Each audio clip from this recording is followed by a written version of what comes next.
Hello everyone, welcome back to my channel. कैसे हैं आप सभी? आई होप बहुत अच्छे होंगे, एस्टेट के पेपर से रिलैक्स होंगे। बट रिलैक्स नहीं होना है, हमें टीआरई 4 के लिए प्रिपरेशन करना है। और आज की वीडियो में हम कंप्यूटर फंडामेंटल से स्टार्ट कर रहे हैं। और ये भी लास्ट में देखेंगे कि क्यों कंप्यूटर फंडामेंटल हमें कंप्लीट करना ज़रूरी है, क्योंकि कितने नंबर ऑफ क्वेश्चंस टीआरई 1, 2 और 3 में देखे गए हैं कंप्यूटर फंडामेंटल से आए। तो इजी टॉपिक है बट बहुत ही इंपॉर्टेंट टॉपिक है, इसको मिस नहीं करना है। So let's start with the video. सबसे पहले देखते हैं कि और मैंने एनसी जो क्वेश्चंस आए थे वो एनसीईआरटी से डायरेक्ट क्वेश्चंस थे, ठीक है। तो मैंने एनसीईआरटी से ही चीज़ें ली हैं और पीपीटी वगैरह है। और मैं ये टेलीग्राम ग्रुप में शेयर कर दूंगी।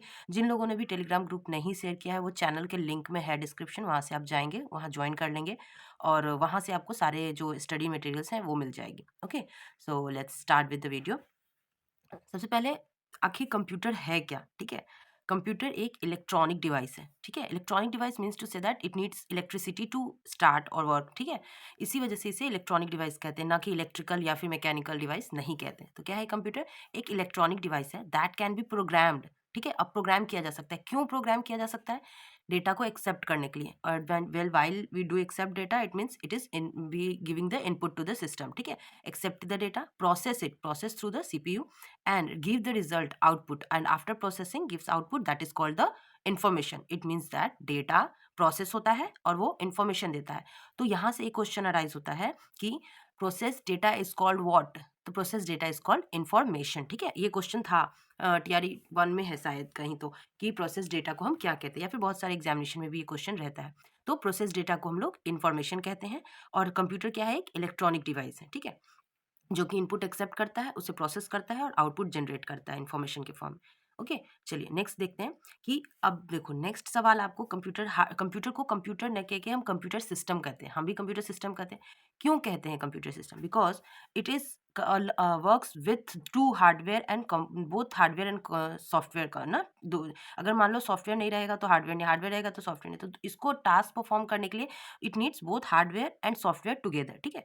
तो इसी वजह से इसे हम कंप्यूटर सिस्टम कहते हैं। Why the computer is called computer system? Because a computer along with additional hardware and software together is called computer system. ये सवाल आ सकता है आपका ना कि कंप्यूटर सिस्टम उसे क्या कहते हैं। वो ऐसे ही करते हैं, डेफिनेशन दे देंगे, लास्ट के वर्ड को हटा देंगे और उसके मल्टीपल ऑप्शंस दे देते हैं, ठीक है।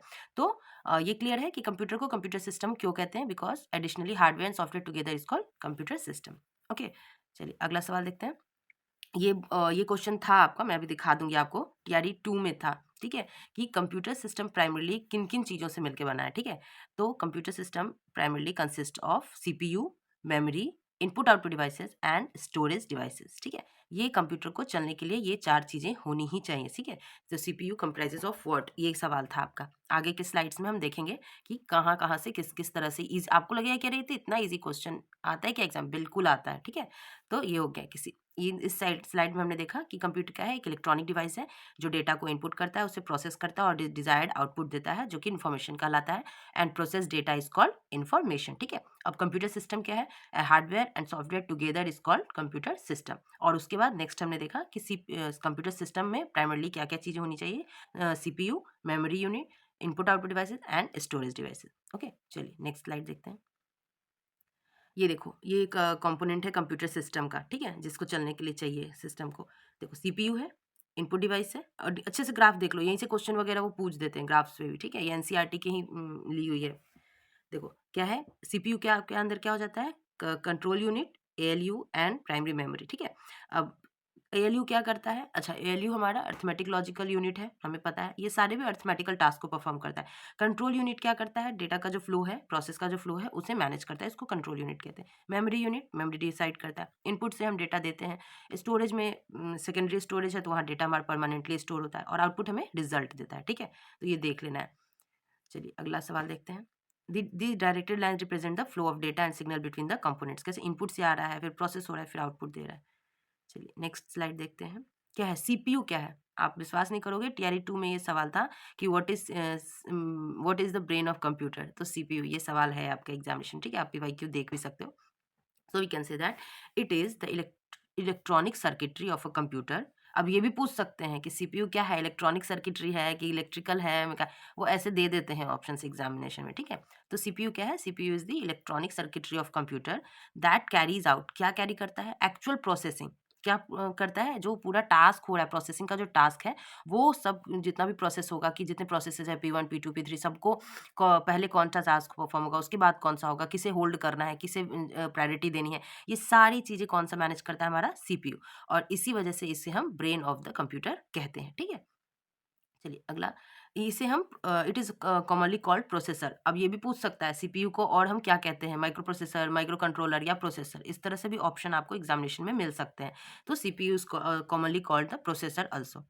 उसके बाद physically a CPU can be placed on one और more microchip is called integrated circuit. ध्यान रखने वाली बात है कि यहाँ पे सवाल राइज हो सकता है कि इंटीग्रेटेड सर्किट क्या होता है। तो फिजिकली एक सीपीयू को जब हम एक से ज़्यादा माइक्रोचिप्स में इन प्लेस करते हैं तो उसे हम इंटीग्रेटेड सर्किट कहते हैं। ओके, चलिए नेक्स्ट देखते हैं।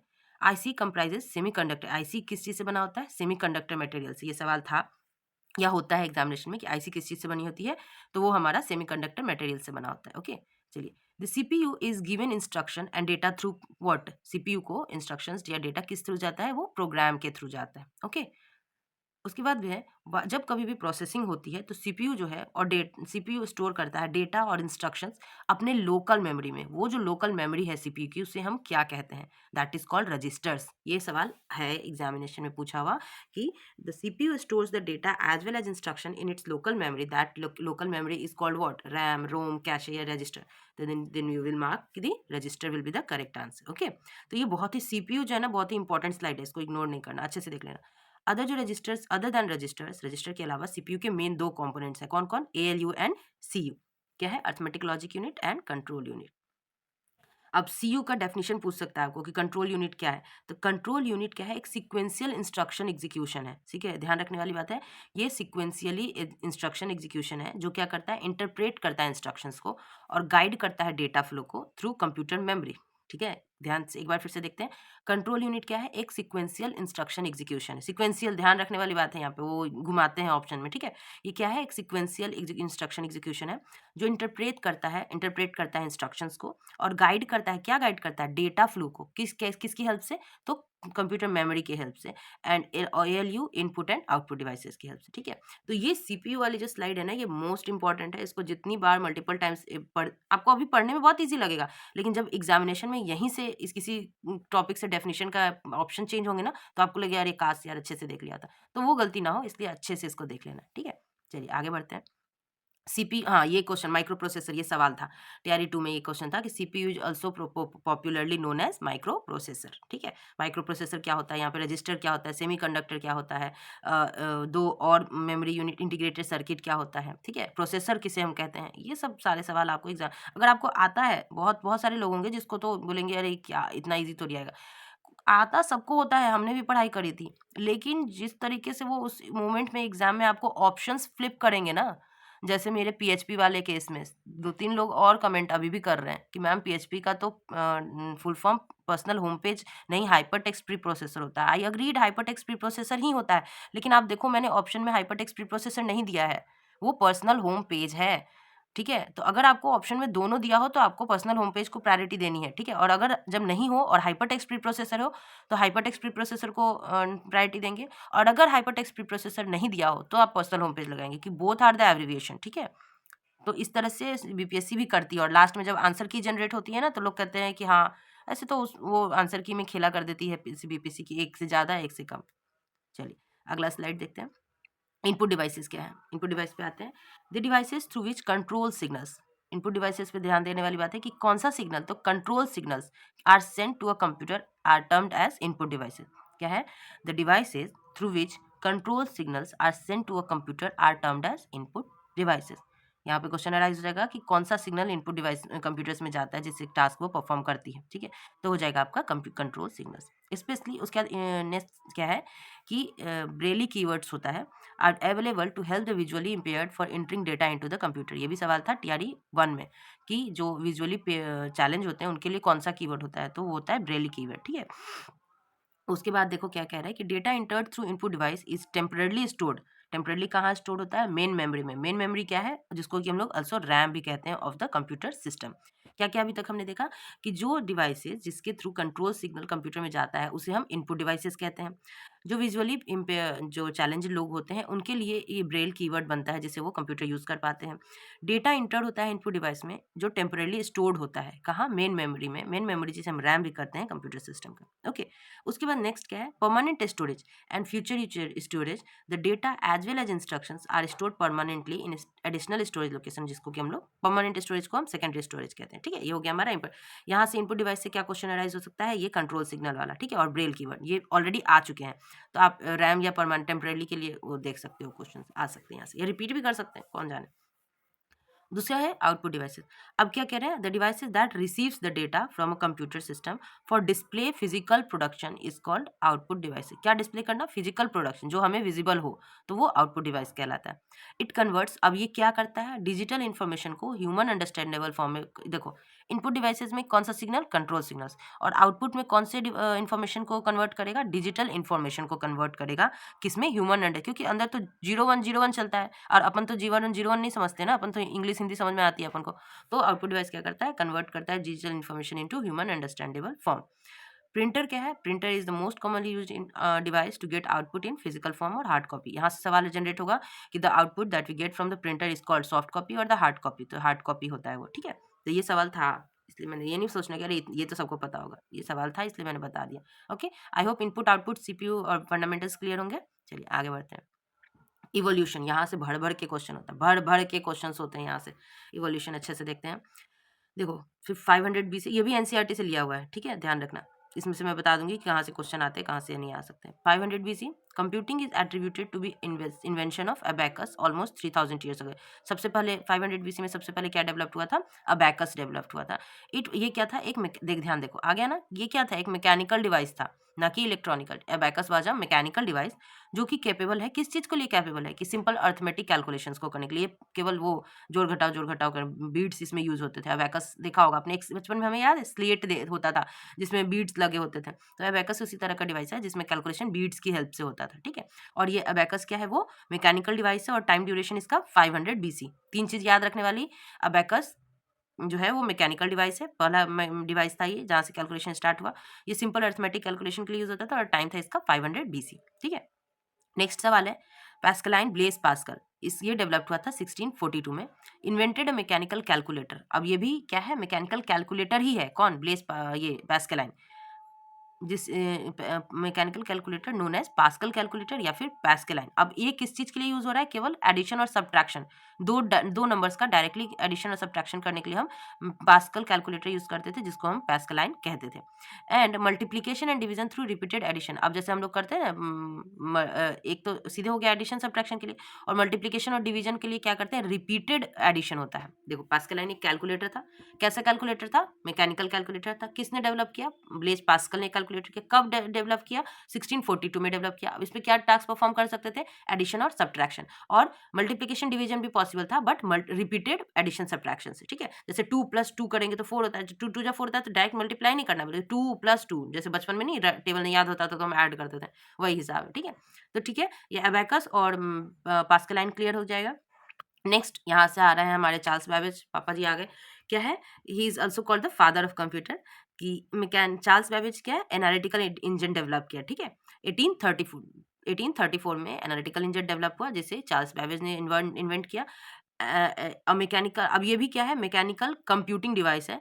अब देखो, वो था पास्कल जो था मैकेनिकल कैलकुलेटर था, जबकि एनालिटिकल इंजन जो है वो एक मैकेनिकल कंप्यूटिंग डिवाइस है। किस चीज़ के लिए, इनपुट के लिए, प्रोसेस के लिए, स्टोर के लिए और डिस्प्ले के लिए, मतलब बेसिक कंप्यूटर का जो टास्क होता है वो करने के लिए ये डिवाइस डेवलप हुआ, mechanical computing device, which is considered to the form of modern computer, जो कि मॉडर्न कंप्यूटर का बेस है। ठीक है, जहाँ से बेस स्टार्ट हुआ, इसी वजह से he is called the father of computer Charles Babbage, क्योंकि इन्होंने एक ऐसी कंप्यूटिंग डिवाइस बनाई जहाँ पे इनपुट, प्रोसेसिंग, स्टोरेज और डिस्प्ले सब कुछ ही हो रहा था। सो Charles Babbage invented analytical engine in 1834, that is possible, that was the base of modern computer, जो कि इनपुट, प्रोसेसिंग और स्टोरेज सारे काम कर सकता था। ओके, क्या आया आपका, आगे हमारे हरमन हॉलरिथ, ठीक है, जो आ रहे हैं 1890 में आए हैं, जिन्होंने डेवलप किया tabulating machine, not mechanical machine, not mechanical computing device, but it developed tabulating machine Herman Hollerith ने डिजाइन किया एक टैबुलेटिंग मशीन फॉर समराइजिंग, किस चीज के लिए, समराइज करने के लिए उस डेटा को on the punch card. Punch card, अब यहाँ से क्या सवाल हो सकता है कि पंच कार्ड कब डेवलप्ड हुआ था, तो 1890 में किसने डेवलप किया था, हमारा हरमन हॉलरिथ ने, जो कि क्या था, एक टैबुलेटिंग मशीन था। किस चीज के लिए मशीन था ये, डेटा को समराइज करके स्टोर करने के लिए, कहाँ स्टोर करने के लिए, पंच कार्ड पे, ठीक है। It is considered to be the first step toward programming. अब यहाँ से हमारा मॉडर्न कंप्यूटर का बेस हुआ चार्ल्स बेबेज एनालिटिकल इंजन से, और यहाँ से हमारा ये जो पंच कार्ड जब डेवलप हुआ, हरमन हॉलरिथ वाला जो उन्होंने डिजाइन किया, यहाँ से हमारी स्टार्ट हुई थी प्रोग्रामिंग का कॉन्सेप्ट, कब, 1890 में। सो 1890 से सवाल उठता है यहाँ पे, ये हो सकता है कि डेटा स्टोर करने के लिए पंच कार्ड सबसे पहले किन्होंने डेवलप किया, तो हरमन हॉलरिथ ने। कैसा डिवाइस था ये, एक टैबुलेटिंग मशीन था, ठीक है, जो समराइज करता था, क्या समराइज करता था, डेटा को, कहाँ समराइज करता था, पंच कार्ड पे, और इसे ही हम प्रोग्रामिंग का फर्स्ट स्टेप कहते हैं, किसे, ये टैबुलेटिंग मशीन, ठीक है, जिसको कि हरमन हॉलरिथ ने डिवाइड किया था। कब डेवलप किया था, 1890 में डेवलप किया था। अच्छा, इसे अगर प्रोग्रामिंग का फर्स्ट स्टेप कहते हैं, तो मॉडर्न कंप्यूटर का फर्स्ट स्टेप कौन है, तो वो तो एनालिटिकल इंजन है। उसको किसने डेवलप किया था, उसको चार्ल्स बेबेज ने डेवलप किया। अच्छा, वो कब डेवलप हुआ था, तो वो 1834 में डेवलप हुआ था। अच्छा, उसमें क्या क्या टास्क परफॉर्म होता था, तो इनपुट, प्रोसेसिंग, स्टोर और आउटपुट, तो चारों चीजें होती थी, जो कि आज हम बेसिक जो कंप्यूटर में हम कर पाते हैं। अच्छा, ये किस तरह का डिवाइस था, ये एक मैकेनिकल कंप्यूटिंग डिवाइस था, जबकि हरमन हॉलरिथ का टैबुलेटिंग मशीन है, जो कि टैबुलेटिंग मशीन है, ठीक है, क्लियर है। आगे बढ़ते हैं। अब टैबुलेटिंग मशीन के बाद आया हमारा Turing machine. Turing machine concept was a general purpose programmable machine that was capable of solving any problem by executing the program stored. अब देखो, पंच कार्ड आ गया था हरमन हॉलरिथ के द्वारा, उसके बाद जो ट्यूरिंग मशीन आई, पंच कार्ड पे जो भी डेटा स्टोर होता है उस पर प्रोग्रामिंग का टास्क आराम से कर सकता है, प्रॉब्लम सॉल्विंग का टास्क, ठीक है। और ये कब डेवलप हुआ था आपका, 1937 में। तो मैंने पूरा बता दिया है यहाँ पे इवोल्यूशन के दौरान कि कौन सी चीज़ों से क्वेश्चंस आ सकते हैं, क्या है, और मैंने मल्टीपल टाइम रिपीट भी कर दिया है। तो जब आप पढ़ोगे, रिवाइज करोगे, तो मेरी आवाज़ सुनते सुनते वो रिवाइंड हो ही जाएगा। ओके, चलिए एक बार और आगे स्लाइड देखते हैं, बचे हुए कौन कौन है।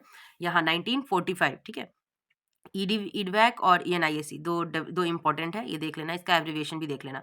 इसको डेवलप किया था जॉन वॉन न्यूमन ने, किन्होंने, जॉन वॉन न्यूमन ने, जिन्होंने इंट्रोड्यूस किया the concept of stored program का कॉन्सेप्ट डेवलप किया, which was capable of storing data as well as program. देखो, बोलोगे यहाँ पे, ये क्या स्टोर कर रहा था, ट्यूरिंग मशीन हमारा was capable of solving problem by executing the program, केवल प्रोग्राम जो स्टोर होता था पंच कार्ड पे, उसके प्रॉब्लम्स को वो सॉल्व कर पाता था, कौन, केवल ट्यूरिंग मशीन, जो कि जनरल पर्पस प्रोग्रामिंग मशीन था।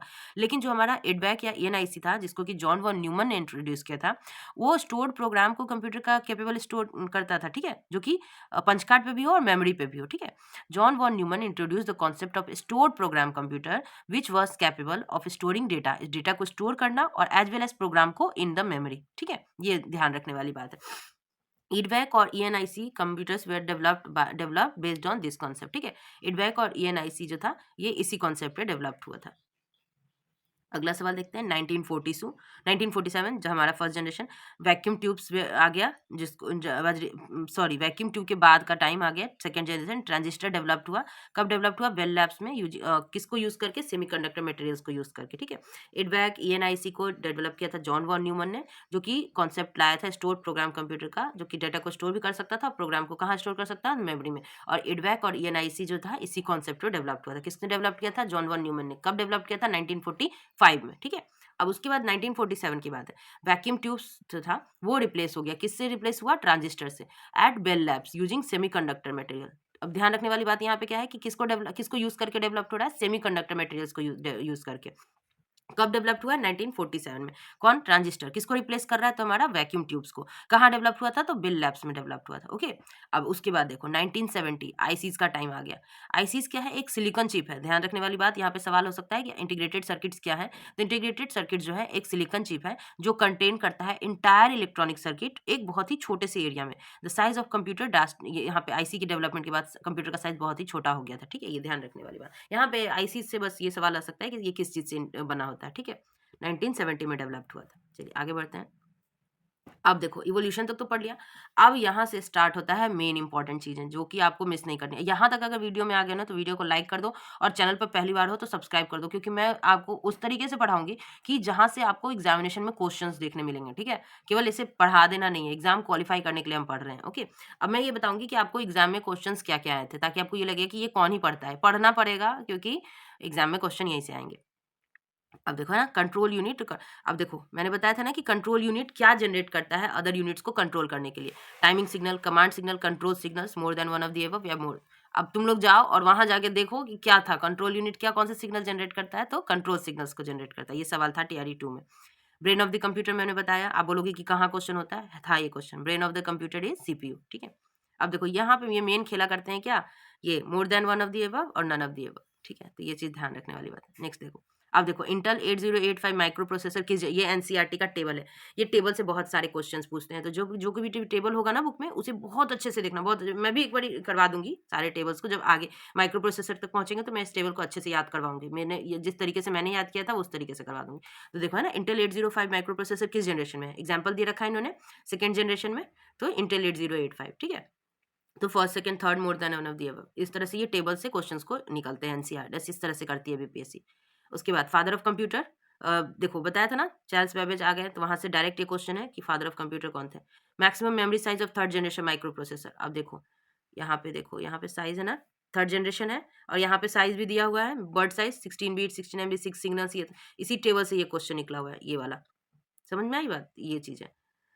Which language better for writing structured code, pascal Fortran basic. अब यह लैंग्वेज से कुछ, ये सीधे डायरेक्ट एनसीईआरटी के क्वेश्चन है। ठीक है, देखो अब सीपीयू मैंने बताया ना कि CPU on a single chip क्या कहलाता है, तो माइक्रो प्रोसेसर कहलाता है। देखो अब processor CPU which is implemented on a single micro chip is called, ये एनसीईआरटी का पैराग्राफ है, तो इसलिए आप इग्नोर नहीं करोगे। ठीक है, आप एनसीईआरटी के एक एक लाइन को हम लोग अच्छे से पढ़ेंगे। ठीक है, CPU on a single chip is called micro processor. ये देखो कंपाइलर, ट्रांसलेटर मैंने बताया था, मैंने कल भी जब हम लेसन प्लान कर रहे थे सब कुछ, तो वहाँ पे हमने देखा था कि कंपाइलर ट्रांसलेटर से बहुत सारे क्वेश्चंस होते हैं। स्टेटमेंट कंपाइलर के बारे में ये क्वेश्चन पूछ रखा है, सोर्स कोड को लाइन बाय लाइन करता है कि पूरा कोड एक बारे में ट्रांसलेट करता है। ठीक है, ये कंपाइलर से क्वेश्चन है। Computer on a single chip बताया था मैंने अभी कि माइक्रो कंट्रोलर, ये सवाल आया है एनसीईआरटी का, डायरेक्ट ये डेफिनेशन है माइक्रो कंट्रोलर का।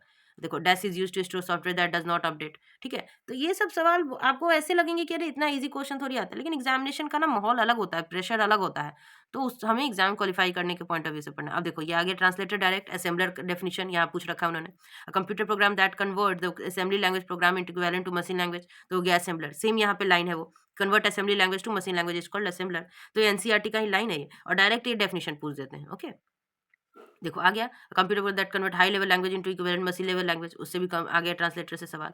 तो ये सब सवाल रहते हैं यहाँ से।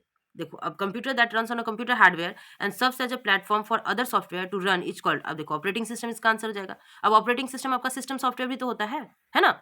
अब दोनों ऑप्शन है, तो इसे more than one of the अब हो सकता है, लेकिन एग्जामिनेशन ने क्या आंसर मांगा था पता है, ऑपरेटिंग सिस्टम। ऑपरेटिंग सिस्टम को ही तो सिस्टम सॉफ्टवेयर कहते हैं, तो ये दोनों होना चाहिए, more than one of the above, लेकिन इन्होंने आंसर मान लिया था ऑपरेटिंग सिस्टम। ठीक है, चलिए तो ये हो गया। इसके बाद देखो शॉर्टकट की रिसाइकल करने के लिए शिफ्ट प्लस डिलीट, है ना। ये सब इजी क्वेश्चन है। अब देखो ये मैंने स्टार्टिंग में बताया था ना कि 3 मेन कंपोनेंट थे चैप्टर का, second line, the 3 main component of digital computer system कौन कौन है। ये देखो primary comprises of processing unit, memory unit, input output devices. तो देखो ये चीज है memory unit, CPU, input output devices, control option C हो जाएगा इसका।